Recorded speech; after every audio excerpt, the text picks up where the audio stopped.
మీరు ఏదైనా అకేషన్ కి వెళ్ళాలి అనుకుంటే మీరు వేసుకునే లెహంగా అకేషన్ టైం ని బట్టి ఇలా చూస్ చేసుకోండి. జనరల్ గా మనం మార్నింగ్ అకేషన్స్ కి అటెండ్ అవుతూ ఉంటాం. అలాంటప్పుడు మనం ఎలాంటి ఫ్యాబ్రిక్స్ తో పాటు ఎలాంటి లెహంగాస్ ని ఎలాంటి డిజైన్స్ ని వేసుకోవాలో ఇప్పుడు నేను చెప్తాను. హాఫ్ వైట్ లో మీరు మంగళగిరి సిల్క్ లో కొంచెం బార్డర్ వచ్చేసి బ్లౌజ్ లెహంగా సేమ్ కలర్ ఉండేలాగా చూసుకొని కలంకారీ దుపట్టాని అంటే స్కాలప్ బార్డర్ తోటి చిన్న బార్డర్స్ యాడ్ చేస్తూ ఇలా డిఫరెంట్ గా కనిపించేలాగా చేసుకుంటే లుక్ అనేది బాగుంటుంది. ఇందులోని పీచ్ కలర్ దాంతో పాటు blouse lehenga same colour similar గా ఉండేలాగా చూసుకొని కలంకారీ ప్రింట్ తోటి సిల్క్ లో కూడా వస్తాయి మనం కలంకారీ ఫ్యాబ్రిక్స్, దాంతో పాటు చిన్న బార్డర్స్ ని యాడ్ చేసుకుంటే డిఫరెంట్ లుక్ ని కనిపిస్తుంది. ప్యారెట్ గ్రీన్ లెహంగాతో పాటు మీరు blouse and lehenga same similar colour లో ఉండేలాగా చూసుకొని మల్టీ కలర్ దుపట్టాని ప్యారప్ చేసుకున్నప్పుడు లుక్ అనేది అదిరిపోతుంది. ఎల్లో కలర్ తోటి మీరు లెహంగాని బ్లౌజ్ లెహంగా సేమ్ కలర్ ఉండేలాగా దుపట్టాని డిఫరెంట్ గా బ్లూ మల్టీ కలర్ తోటి యాడ్ చేసుకున్నప్పుడు మీరు డిఫరెంట్ గా కనిపించేలాగా చేస్తుంది.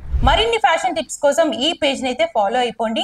ఇప్పుడు కమింగ్ అక్టోబర్ 30, 31 ఈ 2 days వర్క్ షాప్ కి ఎవరైతే అటెండ్ అవ్వాలి అనుకుంటున్నారో కింద స్క్రోల్ అవుతున్న నెంబర్ కి వెంటనే కాంటాక్ట్ అయిపోండి.